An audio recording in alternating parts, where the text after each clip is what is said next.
A fleet of snowplows is gearing up at Green Valley Landscaping in Plains Township for possibly the first big job of the season. As far as snow coming, I mean, we haven't really had much, just a couple of spritzes of it. And, we like to have a storm or two early on so we can kind of prepare for it, make sure all our equipment's up and running properly and everything like that. But unfortunately, we haven't had it. And, we'll see what happens. So crews here are making sure the first plow of the season will run smoothly by going through a very long equipment checklist. To make sure everything's running right, make sure all the good tires, tire pressures, all the old fluids are good. Then we put every plow on, check every plow, grease it, make sure all the lights work on every vehicle.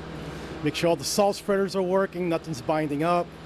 Make sure you have enough salt, calcium, and get everybody lined up what trucks they're going to run. More than 60 commercial clients will be depending on the work of the mechanics in this shop. Some of the universities we help out at, some of the hospitals, their satellite offices and things like that, banks, hotels. So for the first one of the season, Green Valley is hoping there's not too much snow headed our way. So I'm hoping it stays on the lighter side a little bit.